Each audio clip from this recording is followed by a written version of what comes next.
Creating and editing shapes is essential in Illustrator. In this section, you'll learn how to draw and edit simple shapes.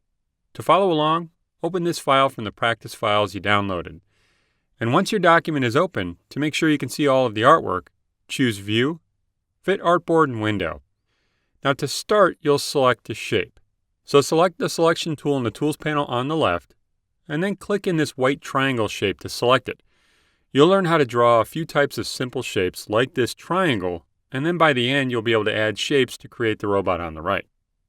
Now you should see a box around the triangle. This is called the bounding box. This is important for editing shapes and it should be on by default. If you don't see a bounding box, choose View, Show Bounding Box. If you see a Hide Bounding Box in the View menu, you're all set. Now you'll draw your first shape, a rectangle.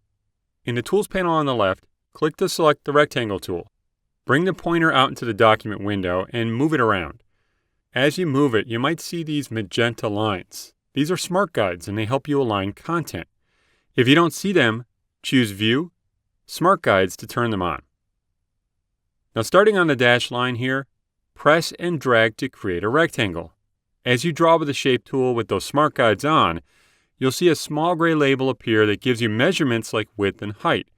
This shows the size of the shape you're creating. Release the mouse button to create a rectangle. Now most of the shapes you draw are called live shapes, which means you can resize and move them without switching tools. For instance, to resize this shape you just drew, move the pointer over one of the corners of the rectangle, and when the pointer changes, click and drag to reshape it, making it about the size of the dotted line behind it. As you drag, watch for this diagonal magenta guide. This indicates that it's a perfect square. When you see it, release the mouse button to make the rectangle a square. You can also press the Shift key while dragging to make a square.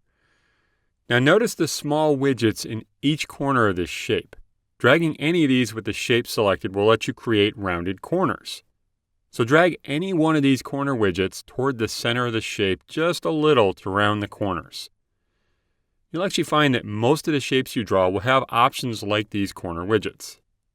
Let's try creating another shape.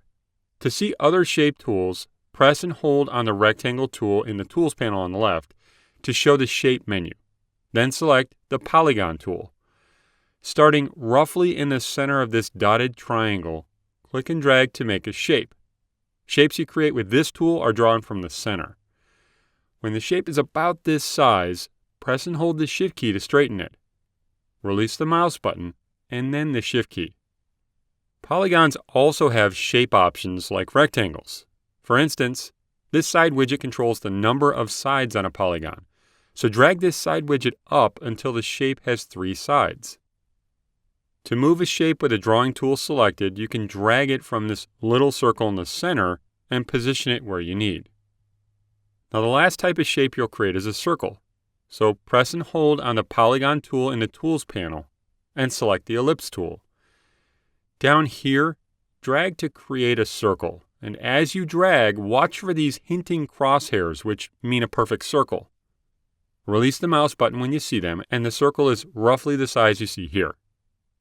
Lastly, you'll create this triangle shape by copying and pasting the triangle you already drew. So select the Selection tool in the Tools panel on the left, and click the triangle you created. To copy it, choose Edit, Copy, and then Edit, Paste. Drag the new triangle down here. Now to resize this triangle, drag the point on the right side to the left so that it's narrower first. Then drag the top point down to make it a little bit shorter. Finally, drag the shape onto these dotted guides. Now that you have some experience with shapes in Illustrator, you can continue to explore by creating the shapes for this robot, which consists of rectangles, circles, and polygons. The dotted guides will help you to see which shapes to create where. These donut shapes are actually composed of 2 circles, a smaller circle on top of a larger circle. The smaller circle has a red fill color. You'll learn about changing the color of shapes in the video on changing the color of artwork.